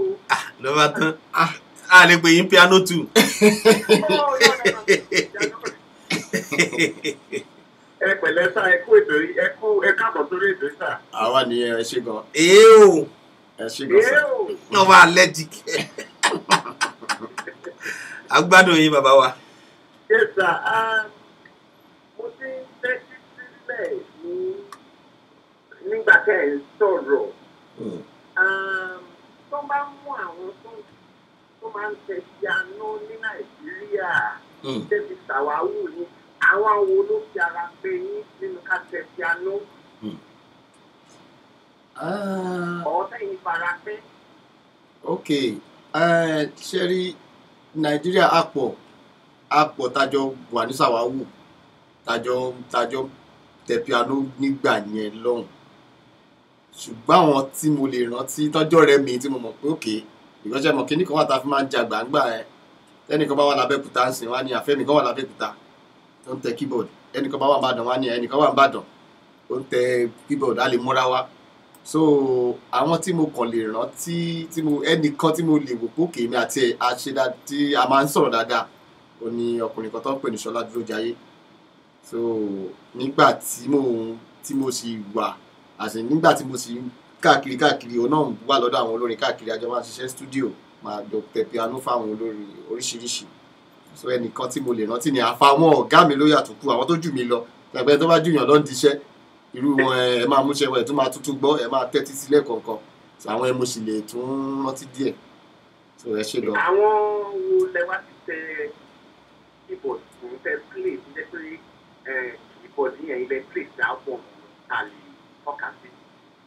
ok ó pọ̀ lóríṣiríṣi torí ẹ tó bá jẹ́ professional tó bá mọ kíní yẹn tẹ̀ ní tó bá táwọn olórin bá ti fẹ́ ṣiṣẹ́ ní studio wọ́n máa pè yín pé ok wá bá mi tẹ piano sí kíní yìí o so àwa lè má jọmọ báǹdì wọn ṣùgbọ́n wọ́n á sanwó fáwa tá a bá ti ṣiṣẹ́ tán ṣùgbọ́n báǹdì tí mo wà gangan tí mo wà bẹ́ẹ̀ fún bíi almost 13 years tó yẹ pé mi mo play ogbó iṣẹ́ wọn nígbà tí mo wà bẹ́ẹ̀ báǹdì ṣèfẹ́ ọ̀la mo wà bẹ́ẹ̀ gbà tó ní so then bí ọdún mẹ́ta ni mo lò pẹ̀lú bàbá YK Àjàó so mo dẹ̀ ṣiṣẹ́ rẹ́kọ̀dù ẹ̀yọ̀kan fún wọn nítorí pé mo kú mẹ́.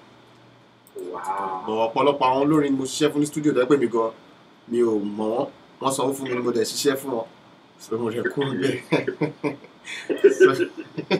wow adúpẹ́ fọlọ́. that is good. èmi ò fi pé iṣẹ́ keyboard ṣiṣẹ́ pé ó máa ń ní ìdojúkọ o àti ìṣèlú ká tẹ keyboard ní two place náà ṣe ìdojúkọ tó lè ṣó ṣe ṣe kí ìdojúkọ tó wà nínú iṣẹ́ bẹ́ẹ̀ yẹn. no nǹkan méjì là ń sọ̀rọ̀ nípa ẹ̀ sí keyboard ni mo kọ́ fi bẹ̀rẹ̀ òun gángan olórin lòun wá fúnra rẹ̀ kó tó di pé mo wá ní báǹdì tèmi báyìí tí mo ní fúnra mi so keyboard ẹ gangan ni mo kọ́ fi bẹ̀rẹ̀ pé òkè èèyàn play keyboard play lọ́tún play lọ́sí kó tó di pé mo bẹ̀rẹ̀ sí kọrin. mo mọ̀ pé ẹ̀yin náà ẹ̀yin lẹ ń dá keyboard ara yín tẹ̀sí ẹ̀ tó ń fún ní keyboard kankan mọ́. lẹ́ẹ̀kọ̀ọ̀kan ni o bí jẹ́ bá gbomi gbà mí yóò gbé fálágbà ṣe. ó ní mo wá ń bèèrè yìí pé kéèyàn tẹ keyboard ṣé challenge kankan tó lè wà nínú. pété rí dojúkọ rárá. ok ẹ jẹ́ kí n fún sample kan ẹ mọ̀ pé ìgbà tó béèrè lẹ́ẹ̀kan mo ní mi ò fẹ́ sọ mo ní tí mo bá ní kí n bẹ̀rẹ̀ mo ló pọ̀ bọ̀ máa kàn fún yín ní kan máa fún yín ní báyà kí n kàn rọra sọ kan ok nígbà tá a ń play keyboard fáwọn èèyàn tá a máa ń lọ show káàkiri àmọ́ iye show tá a máa lọ tó pé ìjà máa bẹ̀rẹ̀ wọ́n á da patirú mo ti lọ show kan rí tó yẹ pé wọ́n da patirú èmi dẹ̀ ní iṣẹ́ mọ̀kọ́ wọn skul èmi àwọn tí mo bá lọ ṣe àwọn ọmọ ìgboro ni wọ́n ibi tẹ́mi ti ń ṣe bí ọmọ bọ̀tí àwọn ọmọ táká mi mọ́ bí tá a ti lọ ṣeré wọ́n fẹ́ náà mi pa wọ́n gba keyboard lọ́wọ́ mi ní ìwà keyboard tó gbà lọ́wọ́ mi kan mo ní mo rẹ́ǹtẹ̀ lọ́dọ̀ ẹnìkan ni so wọ́n gba keyboard lọ́wọ́ mi kó tó di pọ́n tó rí gbà ó tó bí 2 weeks wọ́n gbé àwọn ọlọ́pàá náà gbà wọ́n ṣe lọ gbà ní police station ṣe mọ̀ àbígbà táwọn máa bọ̀ pé a lọ bìkan a lọ ṣeré bìkan ibi táwa ti ń ṣe bí ọmọ skul táwọn ti jẹ́jẹ́ ìjà bẹ̀rẹ̀ àwa náà rí náà wọn ọ̀rọ̀ àwọn yòókù lò bí oṣù kan èèyàn máa fi nọ́ọ̀sì ojú máa fi nọ́ọ̀sì bí wọ́n ti ṣe léṣe lórí pàmpilẹ̀ keyboard káàkiri náà àbígbà táwọn bọ̀ ni ta láksidẹ̀ntì tẹ́sẹ̀ kan lórí pé keyboard náà láti play o so oríṣiríṣi ó pọ̀ lóríṣiríṣi mo kàn fún láwọn sample díẹ̀ ni mi ìwà jẹ́ pé nǹkan téèyàn ṣe téèyàn fi rówó nìyẹn gbà ẹ̀ aláyé skul gbà ẹ̀ pókè tó bá ti lọ show tó bá ti dé àti rówó so kò sí kéèyàn má rí challenges gbogbo nǹkan ẹ̀ náà to me challenges ìwọ tó bá jẹ́ lómi nígbà táwọn nǹkan ẹ̀ ń ṣe láti wọ pé keyboard dúró gan mo play bí ìwé náà ní kí wọ́n kà ibi tó bá ti graduate máa bẹ̀rẹ̀ iṣẹ́ ìyẹn á gbé keyboard tẹ́lẹ̀ kò ní play mọ́ so ọ̀rẹ́ mi tá à ń sọ̀rọ̀ ẹ̀sìn yẹn lè má sí ibi tó wà báyìí so àlàyé kékeré tí mo lè ṣe ń pa ẹ̀ nìyẹn tẹ́ bá ní má dé. mi ò mọ̀ pé kéèyàn tún tẹ keyboard lè ní challenge ni mo ṣe dúró pé àṣebí kéèyàn play music kéèyàn mú inú àwọn èèyàn dùn àwọn èèyàn gbọ́ good sound ní ṣe challenges tó kọ́ tó lè wà lóru yẹn but nínú ìgbà tẹ̀ ń play keyboard àti ìgbà tẹ̀ ń kọrin yìí kí ni what are the major distinctions between those two aspects? Yeah, there are a lot of àwọn nǹkan tó yàtọ̀ tó fi jẹ́ kó yàtọ̀ síra wọn pọ̀ ṣe rí ń sìn gangan eléyìí tá à ń ṣe ń sìn gangan ló le jù tìgbà tá à ń tẹ keyboard lọ because nísìnyí ìwọ náà máa pè páwọn fẹ́ ṣe wedding ìwọ náà máa pè páwọn fẹ́ ṣòkù ìwọ ló máa sign contract ìlú òyìnbó la wà yìí bẹ́ẹ̀ nìkan fẹ́ fún yín $2 á ní ẹjọ́ torí ọlọ́run ẹ máa sign contract so ìwọ tó ti sign contract tó ti gba thousands of dollars lọ́wọ́ àwọn èèyàn nǹkan kan gbọ́dọ̀ ṣe ẹ́ndéètì yẹn tó bá fẹ́ lọ bá rẹ̀ ń kọ́ọ̀tù 1 nìyẹn 2 o tún gbọ́dọ̀ débẹ̀ kó o deliver because gbà tán wú ẹ̀ lọ́gbẹ̀rẹ̀ pé ṣe Mr. Fẹ́mi Johnson ni ẹ̀mí là àwo fídíò yín kan lórí kinní kan lórí YouTube bẹ́ẹ̀ ṣe dáadáa mo dẹ̀ padà tàbí kọ́ sọ pé mo pàdé yín níbi wedding ọ̀rẹ́ mi kan ẹ̀ ṣe dáadáa wọ́n wá kó fún èèyàn sign agreement tó ṣe gbogbo ẹ̀ tán èèyàn wá débẹ̀ ìjọ yẹn wá ní jẹ̀díjẹ̀dí sí òun àbórí ń fọ́ òun ò lè kọrin dáadáa jẹ́mọ̀ ibẹ̀ náà máa ti ibẹ̀ náà ni jẹ́dọ̀ pé àwọn aráàlú òyìnbó ọ̀rọ̀ wa fi sùúrù ojú ẹsẹ̀ ibẹ̀ náà máa sọ pé no ẹ disappoint mi gan so má gbé ẹ wá mi jẹ́dọ̀ wọ̀ pé tó bá pẹ́ mi kò ní. ìyẹn tó bá sọ pé. ẹ náà rí ìyẹn tó bá sọ á kàn sọ pé tókè àṣẹ ìbínú tókè tó máa sọ bọ̀ tó bá dijọ́ mi á sọ fáwọn èèyàn pé no ọ̀bọ̀ ẹ disappoint mi o. ìyẹn tó bá sọ fáwọn èèyàn mi ìfẹ́ bàbá ara yín pọ̀ sí. ẹ ti rí nǹkan tí mò ń sọ ṣùgbọ́n ẹ mọ̀ pé láyé ìgbà oní keyboard dé lẹ́yìn kó o débẹ̀ kó o tẹ piano kò sí nǹkan tó kàn ẹ́ pọ̀ lọ́gà olórin ìgbọ́kọ́ ló gbowó show lẹ́yìn kó o débẹ̀ kó o play nǹkan tó wà play kó o kó o bẹ̀. so ọ̀gá driver yàtọ̀ sí conductor lọ́rọ̀ tó wà lẹ́yìn. inú mi dùn fún àlàyé tẹ̀ ṣe yẹn ẹ fi orúkọ ẹ fi jọ àwọn èèyàn kan jàǹkànjàǹkàn méjì sí mímọ́ Nàìjíríà Mr. Fẹ́mi Johnson ẹ ti máa dúró kọrin rí nìbàdàn. bẹ́ẹ̀ni. he was a renowned broadcaster Nigeria. then Fẹ́mi Johnson building ní Ìbàdàn sẹ́yìn lẹ́kọ́ ni. Ọlọ́run jẹ́ kí n lè kó lójú bẹ́ẹ̀ lọ mo mọ̀ lẹ́gbẹ̀ẹ́ ní Kòkòdò àdúgbò wa náà ni. That's a glass house. bẹ́ẹ̀ni.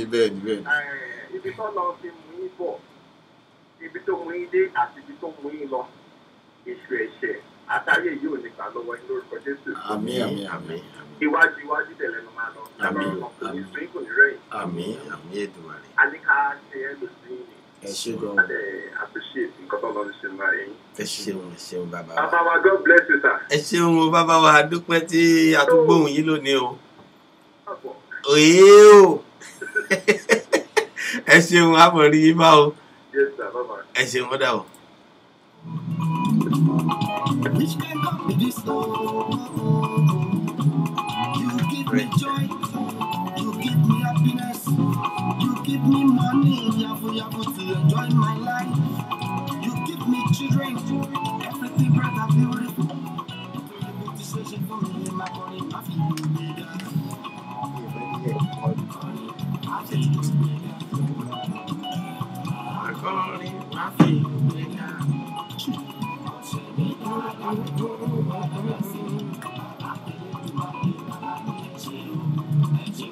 àwọn èèyàn ń pè wá ẹ jẹ́ ká gbé ìpè yìí àwọn èèyàn wa kan ń pè wá ẹ mà kú déédéé wòyí o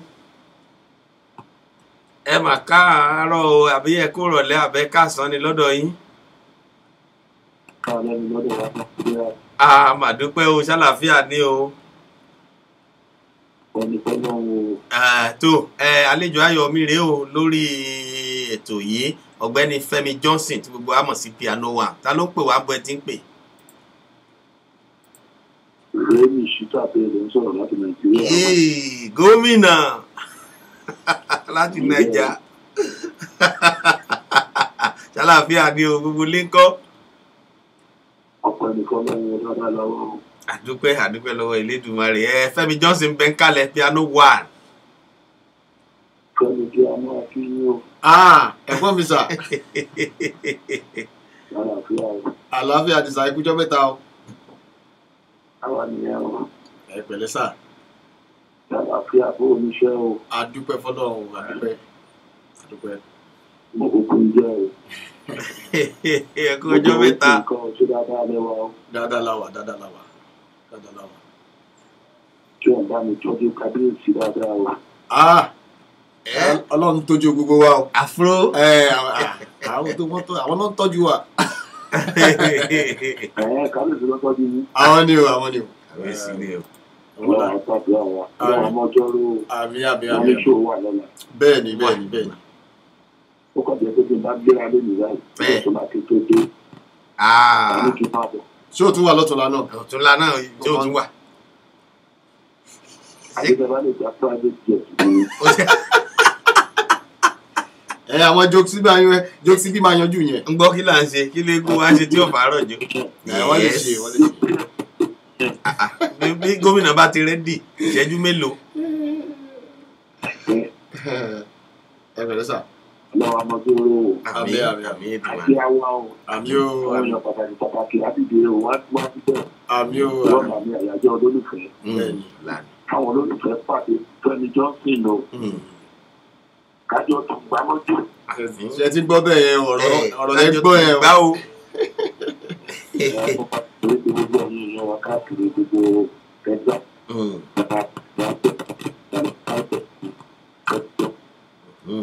ẹ ṣe o ọ̀rọ̀ lẹ ti gbọ́ yẹn o Rẹ̀mí Ṣítà bí ti sọ̀rọ̀ wọn ní kẹ́ túyáyá. ọ̀dà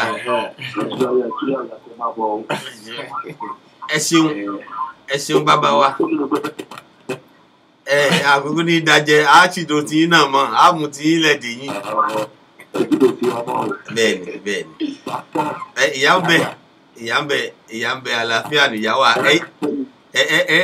ti mọ̀ pé ṣẹlú ò ṣe kọ wọ́n ní ọba rán ní iṣẹ́ odò ọba kún. Hello, hold on for a minute, there's somebody on the line. Ó yá ẹ ṣe pápákọ̀ gómìnà ẹlòmíì tí ń bẹ lórí ìlà. Wọ́n gbọ́ yín ẹ ṣeun gan gómìnà. Thank you, sir. A mọ̀ rí yín bá o. ẹ ṣe gan sir. Ọ̀dà ẹ ṣeun gan. Yes sir. àmì o. ẹ ṣe gan sir. Ọ̀dà ẹ ṣeun bàbá wa o, a mọ̀ rí yín bá. Àmì ẹ ṣeun. Yeah. Hello, the next caller. Hello. Ẹ jọ̀ọ́ ẹ bá wa yí n tẹ́ fi ń gbọ́ wa ń lẹ̀ díẹ̀. Ẹ káalẹ́ o, ṣàlàáfíà lẹ́wà o. Àlàáfíà láwa o. Dúpẹ́ o, ta ló ń pè wá ń bọ́ ẹ ti ń pè o. Akínọlá Oyè ló ń sọ̀rọ̀ láti Nàìjíríà o. Ẹ káàbọ̀ sórí ètò yìí o. Àpẹkálejò ayọ̀ ni o. Ó ń bẹ ń kalẹ̀ ó ń gbọ́ yín ní kété. Piano One. Akin ọmọláyé ni ọmọ bàbá tíṣà ni. Ọ̀rẹ́ mi. Mo ti gbóhùn ẹ̀ mo ti gbóhùn. Àwọn ẹlẹ́jọ́ ń gé àkàrà àwọn máa ń jẹ. Òun lájọ máa ń jẹ àkàrà jẹ ló sọ pé ọmọ ìyá lákàrà lẹ́kọ̀ọ́ ẹ̀. Wọ́n ròyìn yín sá o. Àbí o, a dúpẹ́ lọ́wọ́ Ọlọ́run. Èèyàn lálẹ́ gbà lálejò lálẹ́ yìí o. Àdúgbẹ́ Olúwa ṣe o. Tálẹ̀ǹtì ńlá láti kékeré ni. Olúwa ṣe o. Tí máa ní pé kí n bí níbẹ̀rẹ̀ kan pé gbogbo jìtá tó mọ̀ piano gbogbo ẹ̀ trumpet saxophone pé ta ló kọ́ Ọlọ́run ló kọ́. Olódùmarè ní iṣẹ́ Olúwa. Ọlọ́run tí wọ́n bá léèyàn kọ́ṣẹ́ lọ́wọ́ èèyàn kan tí ò bá ní tálẹ̀ǹtì ẹ̀ látọ̀run Ọlọ́run ló kọ́. Èmi mọ àwọn oníṣẹ́ kan tí mo wọ́n pé kò sẹ́ni tó kọ́ bíi trumpet kò sẹ́ni tó kọ́ sí ṣọ́ọ̀kì ló mọ́ ń kọ sáré ògiri nílé alákàrà ń gbà yẹn. Àwọn ṣọ́ọ̀kì kan kúrú kan gùn á fi tẹ̀ dò á tún mú kan á tún fi fẹ́ fá díẹ̀. Wọ́n rí lè fi Ó wọ́n ti ń wò jọra láì. wọn nìyẹn. Ọ̀rẹ́ mi Òun ò lè tọ́wọ́. rántí àwọn ọ̀rẹ́ mọ́. A ní piano kékeré kan nílé àwọn ọ̀pátọ́lá ń gbà yẹn. Ó máa wá rántí ẹ̀ wẹ́rẹ́wẹ́rẹ́ bí mo ti ń gbọ́ yẹn. Ìtàn ńlá ló múlẹ̀ o. Àdúpẹ́ lọ́wọ́ Ọlọ́run lẹ́nu. Ọ̀rọ̀ balẹ̀ ó dìtàn. Àbí ọ̀rọ̀ balẹ̀ ó dìtàn. Àdúpẹ́ lọ́wọ́ Ọlọ́run lẹ́nu. Àdúgbò. Wàá kéré òkúdélé o. Àmín. Àtọ́jú owó àti èrè gbogbo ẹ̀ ló máa kó dé Nàìjíríà. Àmín Èdùmàrè. Àdẹ̀ ní tẹ́lẹ̀wọ́ ara wa. Àmín. Ojú òní sí ẹ̀. Àṣẹ Èdùmàrè. Àṣẹ ọ̀rẹ́ mi. Àmín. Kudos to you, my guy. Ẹ ṣeun bàbá. Wàá rí náà ní ọ̀la. Mo dé tán. Kò sí wàhálà.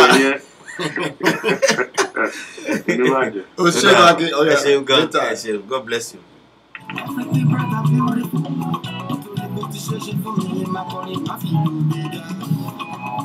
Bẹ́ẹ̀ ni àwọn èèyàn wa ń fi àtẹ̀ránṣẹ́ ránṣẹ́ àgbọ̀dọ̀ mọ́ka amọ̀kọ́jọ́ ti ń lọ ọjọ́ ṣe mùsùlùkùn bàbá wa Oyèkànmí Sanni wọ́n ní I'm from Ìkòròdú o, Lagos State of Nigeria torí pé bí wọ́n ti ń wọ̀ ọ́ pọ̀ gómìnà náà kò dún ní ti ń wọ̀ ọ́ Ìkòròdú oríwù nìyẹn. oríwù nìyẹn àwọn ẹlẹ́kùn mẹ́tẹ́. ìyá wa Yétúndé Adésínà wọ́n ní good evening sir ẹ kú ètò rẹ Ọlọ́run ṣètò ẹ àdúgbò ẹ̀ lọ́wọ́ Ọlọ́run Elédùmarè. Ìyá wa Táíwò Ìfẹ́sànyà ẹ káàbọ̀ sórí ètò wa wọ́n ní well done sir wọ́n ní well said o you are doing a good job wish you success in all your undertakings Piano One zọ ń gbọ́ wọ́n kàn sí ọ wọ́n ní you look good too wọ́n ní keep doing your best. Thank you. àdúpẹ́ ṣeun ìyá wa wọ́n ní I mean you looking good Fẹ́mi Johnson lórí pé àwọn èèyàn à ń kọ́ jẹ o rẹpẹtẹ gbòòrò àwọn tí a àdúgbò lọ́wọ́ lọ́wọ́ Elédùmarè wọ́n ní ọ̀gbẹ́ni Akọ́láwọlé ẹkú ètò àwárí Olúwa ṣeun o wọ́n ní ẹ̀yin náà bá dùn rárá mo rò pé ẹ̀ ní ta sí mi náà ni kéde fẹ́mi nìkan ní dá jẹ́ àdúgbò lọ́wọ́ lọ́wọ́ wọ́n ní ẹ̀yin náà bá dùn rárá o ọ̀gbẹ́ni Kọ́láwọlé ẹ bá wa kí jokesibi o tó àjìṣẹ́ yín. Ọ̀gbẹ́ni Ọlọ́runtóba Samuel Emmanuel Abiodun ó ní ẹ kú ètò àwárí o wọ́n ní good to see you Fẹ́mo bàbá Piano One. Ẹ ṣé o Mr. Ọlọ́runtóba. Àwọn tiẹ̀ kàn sí ẹ. Ẹ ṣé gan. Àdúgbò lọ́wọ́ Ọlọ́run Elédùmarè ọba alágbára ọba tó ní kí adá ọjọ́ fètò yìí tí ọjọ́ pé tí ìgbà sì sókò ọ̀dà lálẹ́ òní a ti mọ̀ pé kùtùkù òhu lálẹ́ òlù lálẹ́ ọ̀la ọ̀la tí jẹ́ ti olólùfẹ́ yìí ìwọ gangan ó jẹ́ káwọn èèyàn máa ti ń pè nífẹ̀ẹ́ ó tún fi orin túmọ̀ fẹ́ fún wọn yóò tún jẹ́ kí ìfẹ́ gan ó tún wọ ẹlòmíì torí ẹlòmíì báyìí ìfẹ́ ti sú ṣùgbọ́n bó bá tún gbọ́ àwọn àṣàyàn orin tó jáde látẹnu àwọn Piano One ìfẹ́ gan ó tún wù láti tún pé kóun tún bì lọ́tò yóò tún fẹ́ fọ́lẹ̀ lọ torí àyájọ́ olólùfẹ́ tọ́lá ẹ mọ̀ fi ṣeré Valentine show lovers night òun là pé lọ́la aláṣẹ Ọlọ́run Café de Viveni nílùú Houston ní ìní o ẹ̀yin tẹ́ wà ń Dallas ẹ̀ jìnnà sí wa o àwọn San Antonio pápá ó jìnnà lálẹ́ láàárọ̀ kàdé lálẹ́ ẹ̀yin ti Midland gbogbo yín ẹ jẹ́ ká jọ pàdé lọ́la ní ká wo ntí Ọlọ́run ó dàn lára tí ó dàn lára torí a ti mọ̀ pé tí Piano One kò sígbà débẹ̀ tẹ́ ní tí àlùjọ yìí ò ní yapa bẹ́ẹ̀ ni ọmọ bàbá èmi náà kí ọ o bó ti ń kí Piano One èmi náà tún kí ọ ó ní àbá mi I salute you sir more strength olùwà ṣeun ẹ ṣeun ní we will be there by grace by God's grace so ti rí báwọn èèyàn ti tètè wọ́n ti ń dájọ́ fún ọ ọ̀ya agbáradì lọ́la bó ṣe ẹrù bodò ọ̀dà kọ́ wa tó máa lọ àwọn tí wọ́n ń wọ̀ bí àwòkọ́ṣe àtàwọn tí wọ́n ti ń rí pé ọ̀dọ́ ìgbàsẹ̀ tó ń gbé ìlú wù mí kémi gbé bá mi sáré fún ọ lọ́rọ̀ yẹn jù kó sì kí àwọn èèyàn ẹlòmíràn tún pé ọ jà gbé pé yìí ká tó máa lọ kó má dàbí pé bóyá a fi ṣe àdáre ẹ mà kú dédé wòye o ẹ wà kúrò lẹ́wọ̀ ṣàlàfíà lẹ́wà o. àwọn àrè o lórí ètò àlejò ayọ̀ ní o ta ló ń pè wá bọ́ ẹ ti ń pè o. Bàbá Lúbejì Alájìre ni Fẹ́mi Johnson bẹ́ẹ̀ ń bí piano one ó ń gbọ́ yín kété. Ok, Fẹ́mi báwo ni o? Mo wà ókè ká sọ o. Èwo ló ṣe? Adúpẹ́ fọ́lọ́run o, ẹ pẹ̀lẹ́ sà. Káwọn gbogbo ẹ̀. Adúpẹ́ o. Ó tó jọ mẹ́ta o. Ìjọ kan pẹ̀lú. Ìjábẹ̀ tó sọ̀rọ̀.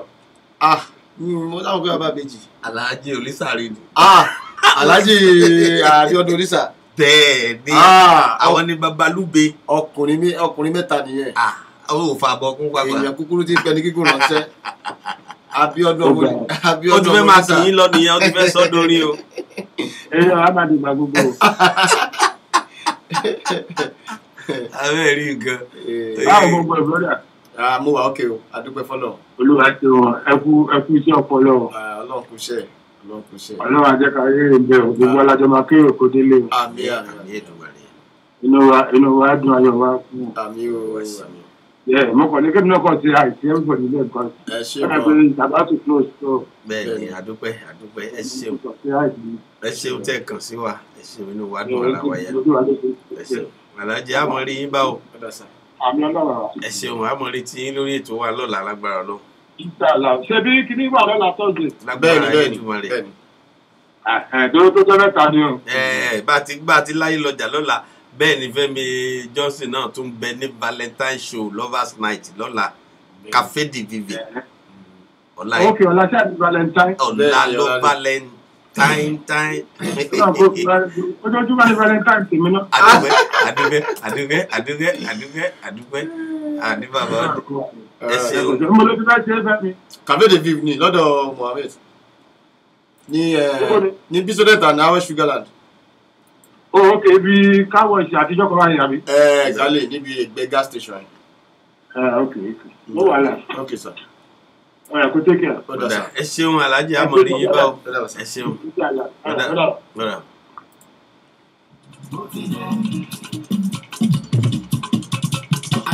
Fẹ́mi Johnson ti dé sẹ́, mo ti dé.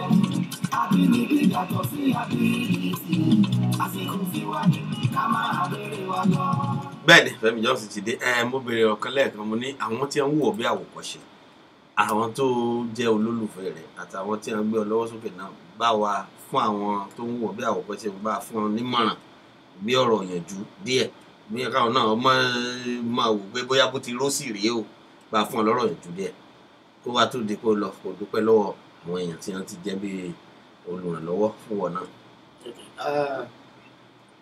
Ọ̀rọ̀ tí mo ní ò pọ̀ ṣùgbọ́n gẹ́gẹ́ bí ìwọ̀nba nǹkan tí mo lè sọ gẹ́gẹ́ bí bólótù ṣe ní pé àwọn tó ń wò mí láwòkọ́ṣe àbí nǹkan. Ẹlòmíín wo bíi pé mi náà wish kí n dàbí piano one. Gbogbo ẹ̀ náà kò síbi tí wọ́n fẹ́ dé láyé tí ò ní dé ṣùgbọ́n ìtẹríba àti ìwà rẹ̀lẹ̀ ó jẹ́ nǹkan tí ó ṣe pàtàkì nínú ìrìn àjò ayé ọmọ ẹ̀dá.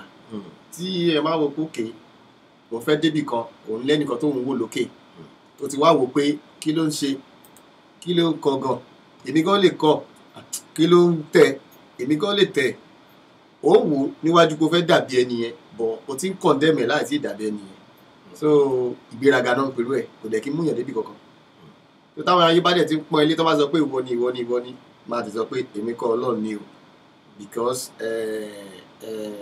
number one Yorùbá pòwe wọ́n ní pé kinní kan tó ń gbéra sọ́lẹ̀ ikú pakamá tó sọ pé ọkàn tí ọpọlọ tó ń ṣe kinní kan so ìmọ̀ràn tèmi lè ṣe jàre má bínú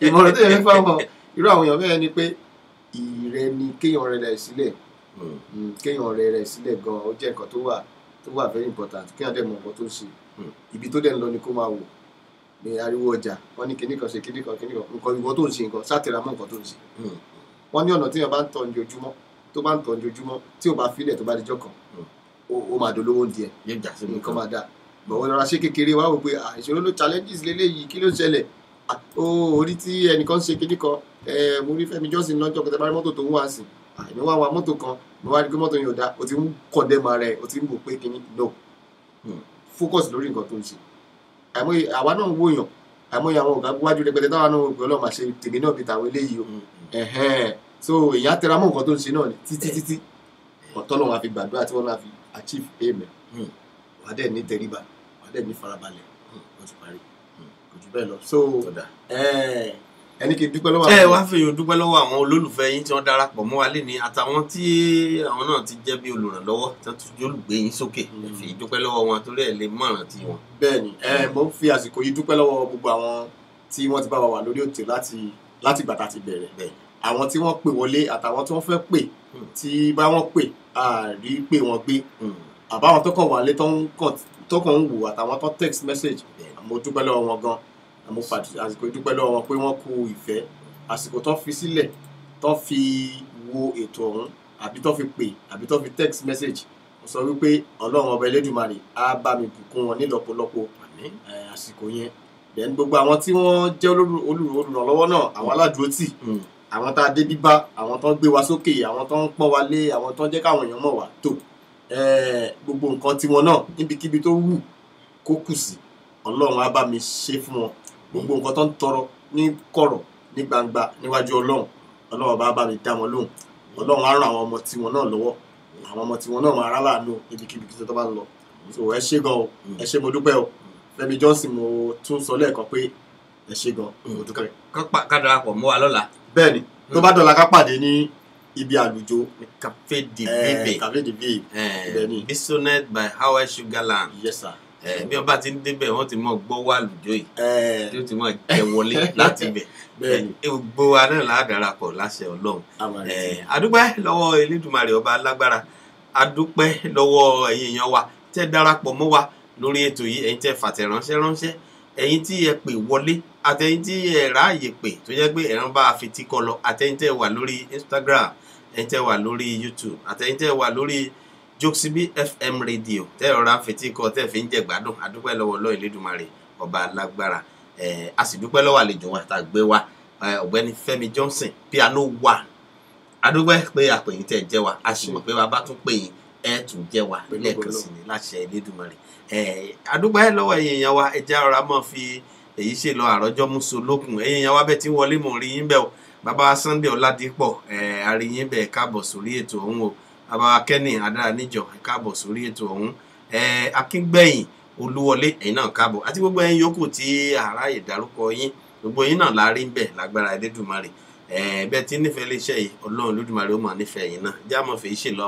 ànílọ́lọ́ ẹja tó lọ tí ò dénú bú o ànílọ́lọ́ kọ̀ọ̀kan tó lọ tí ò dálẹ̀ odò bá lọ lónìí á padà níjọ́ mẹ́jọ ni láṣẹ Ọlọ́run àwa láàmú wá ẹ̀yin láàmú bá nínú owó nínú ọrọ̀ nínú àlàáfíà ìdùnnú àṣeyọrí àṣeyege òun láàmú bá yín àfihàn léṣọ Ọlọ́run Elédùmarè ọba alágbára lọ́wọ́ Ọlọ́run làwa náà wà ibẹ̀ la farati sí ibẹ̀ ní kẹ́yìn náà farati sí òkè gbogbo nǹkan kò lè máa gún régé bí ìdodo ẹ̀fọn láṣẹ Ọlọ́run á tún máa pàdé lórí ètò níjọ́ mẹ́jọ lágbára Olódùmarè ire o ire ní gbangba.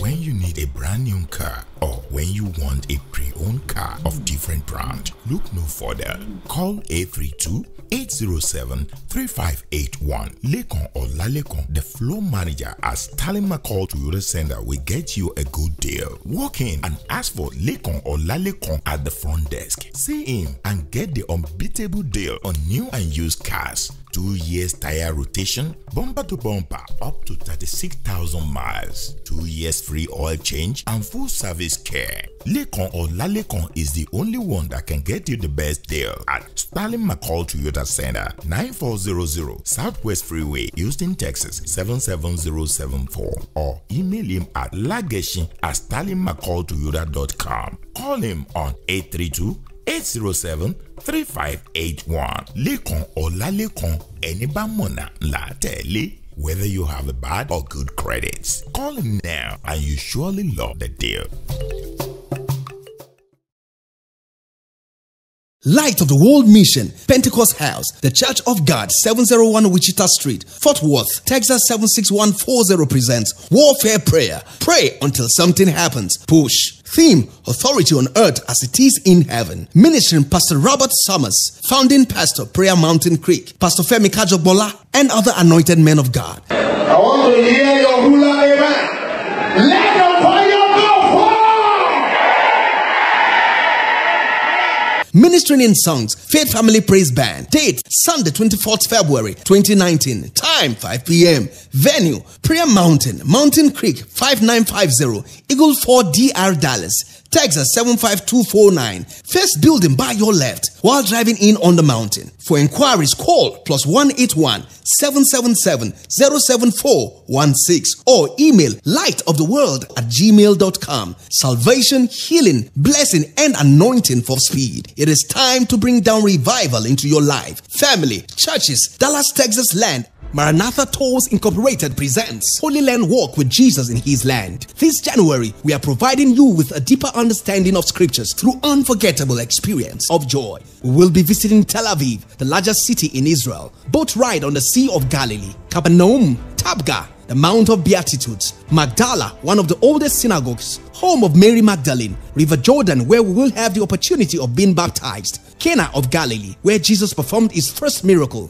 Mount of Precipice, Mount Carmel, site of Elijah's confrontation with the prophets of Baal, cable car ride to Masada, the Dead Sea, which is 1,300 feet below sea level, the Dead Sea Scrolls site, Jericho, the world's oldest city, the Mount of Temptation, Gethsemane, Upper Room, Tomb of King David, Zion Gate, Rachel's Tomb, Church of the Nativity, the Manger, Dome of the Rock, the Al-Aqsa Mosque, Temple Mount, Pools of Bethesda, Pilate's Judgment Hall, the Way of the Cross, Mount Zion, the Garden Tomb, and lots more. We will also have an opportunity of a group photograph overlooking Jerusalem. Date, September 17th to 24th, 2019. Amount, $2,999 from New York. All taxes and tips included.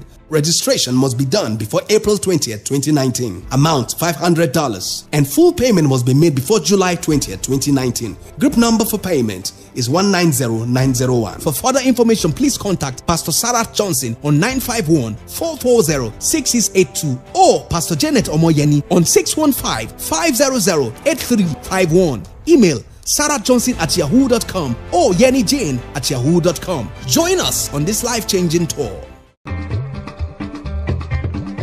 ọ̀nà ẹ̀dẹ́kun ẹ̀fẹ̀ yìí kọ́gbọ́n kò sọ́gbọ́n tẹ̀lé dá kò sí wa tẹ̀lé.